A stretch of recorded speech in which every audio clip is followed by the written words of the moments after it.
Penguin Random House Audio presents The Hanging Girl by Jussi Adler-Olsen. Read for you by Graeme Malcolm. Dedicated to Vibsen and Elizabeth, two strong women. Prologue, November 20th, 1997. She saw grey hues everywhere. Flickering shadows and gentle darkness covered her like a blanket and kept her warm. In a dream, she had left her body, hovering in the air like a bird.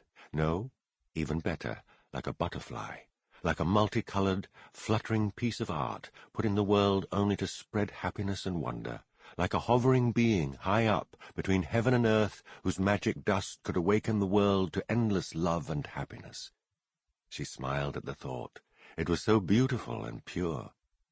Now the ceaseless darkness above her fought with dim glints like distant stars. It felt good, almost like a pulse conducting the sound of wind and rustling leaves. She couldn't move at all, but she didn't want to anyway, or she'd wake from the dream, and reality would suddenly kick in, and then the pain would come, and who would want that?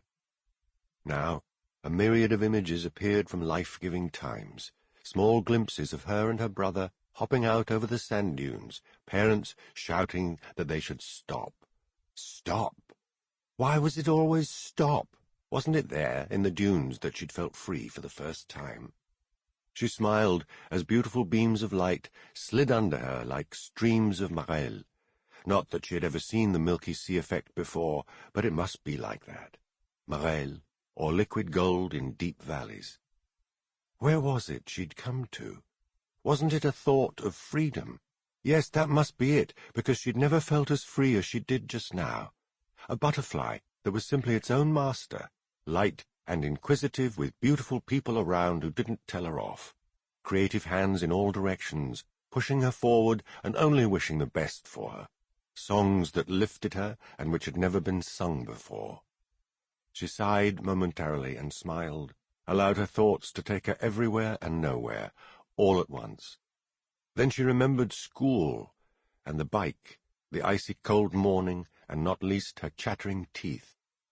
And just in that moment, when reality rushed in and her heart finally gave up, she also remembered the crack when the car hit her, the sound of bones breaking, the branches of the tree that caught her, the meeting that... 1. Tuesday, April 29th, 2014. Hey, Carl, wake up. The telephone is ringing again. Carl looked up sleepily at Assad, who was camouflaged like a yellow carnival. When he'd started in the morning, the overalls had been white and his curly hair black, so if there was even a splash of paint on the walls, it would be a miracle. You interrupted me right in the middle of a complicated train of thought, said Carl, reluctantly taking his legs off the table. Okay, sorry. The wrinkles of a smile appeared under the jungle of Assad's 9 o'clock stubble. What the heck was it, his happy round eyes expressed? A hint of irony, perhaps?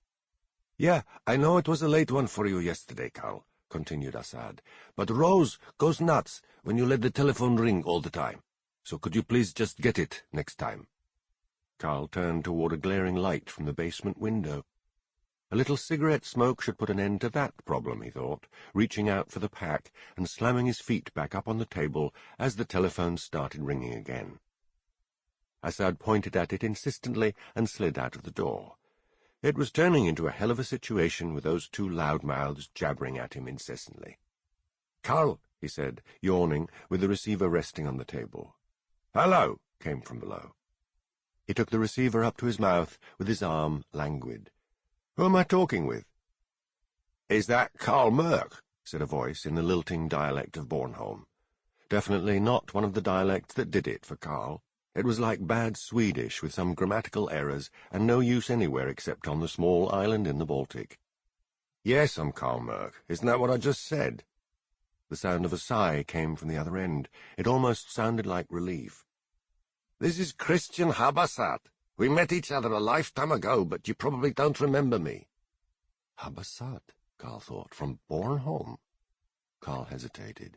Yeah, I served a Sample complete. Ready to continue?